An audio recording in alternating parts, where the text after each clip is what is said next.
E agradecer essa oportunidade de me dirigir ao partido, de me dirigir a todos os senhores parlamentares num momento tão decisivo.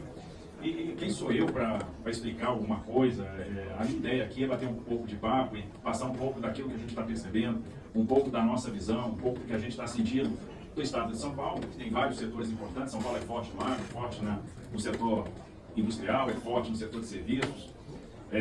E o que a gente está entendendo do texto e quais são, na nossa visão, alguns pontos de atenção, mas eu entendo que a gente está caminhando também muito bem para construir uma boa solução. Bom, se a gente parar para pensar, ao longo dos últimos anos, o Brasil fez reformas muito importantes. Eu vou começar lá no ano de 2016, que para mim o ano de 2016 é um divisor de águas. A gente sai de uma era de business e ingressa numa era pro-business.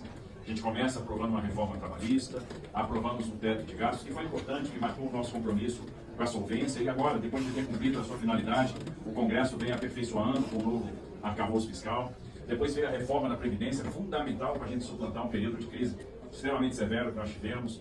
A lei da liberdade econômica, o marco do gás, o marco do saneamento, a lei de falências, a lei das startups, a lei das agências, o marco da cabotagem e por aí vai. Eu não seria capaz de enumerar tantas reformas que foram aprovadas nos últimos anos. E aí, diga-se de passagem, muitas delas com o protagonismo do Congresso. Como é essa agora, a reforma tributária? Está sendo trabalhada, empurrada pelo Congresso. E isso gera um vento de cauda para o Brasil fenomenal, importante. Então eu acredito que agora no segundo semestre a gente vai viver um período de certo otimismo, porque a gente está vendo aí os países europeus entrando em recessão, a China desacelerando, os países procurando novos destinos, machucados com a guerra da Ucrânia, machucados com a crise da Covid. As cadeias vão se redividir e a gente não pode ficar de fora do bolo. E talvez, como disse o nosso presidente, a reforma mãe, a reforma que está faltando é a reforma tributária. A reforma tributária é urgente. E a reforma tributária deve ser a grande alavanca para que a gente possa experimentar um crescimento mais consistente. Nós temos um sistema tributário cumulativo, regressivo, oneroso, e isso tem subtraído competitividade, tem subtraído produtividade. A gente gasta muito mais horas avaliando questões tributárias nas empresas do que qualquer outro país do mundo. Então, é necessário que a gente aprove a reforma. E nós temos uma reforma que está sendo construída e já vem a construção de muitos anos. A construção, ela vem, se eu não me engano, desde 2019. Nasce aqui na Câmara dos Deputados a PEC 45, nasce lá no Senado a PEC 110.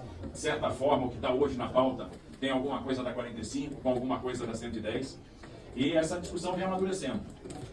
E a posição de São Paulo, nesse caso, é interessante pelo seguinte: todas as iniciativas pretéritas de aprovação de reforma da Previdência tiveram a oposição contundente do Estado de São Paulo. São Paulo sempre barrou as iniciativas de reforma da Previdência que passaram por aqui. Se a gente for parar para pensar, o nosso sistema tributário, se a gente for parar para pensar, o nosso sistema tributário é um sistema que foi concebido há 60 anos atrás. Então a gente está falando da principal reforma em 60 anos. Então isso é muito significativo. E São Paulo sempre se posicionou contra. Por quê? Porque São Paulo nunca topou a tributação do destino. Então, como é um estado extremamente produtor, São Paulo não topava a tributação do destino. E aí está a grande mudança de posição de São Paulo. Nós hoje topamos a tributação do destino.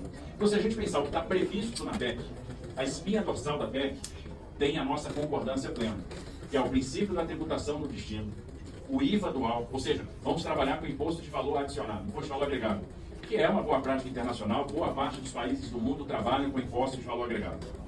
Então, tem sido assim nos Estados Unidos, é assim na Europa, e a gente está prestes a dar esse passo aqui no Brasil, obviamente, com diferenças, nos Estados Unidos você faz a tributação na última etapa, naquela que chega ao consumidor. Na Europa você vai fazendo etapa a etapa, em algo semelhante ao que está sendo proposto aqui na PEC que está em discussão, na PEC 45.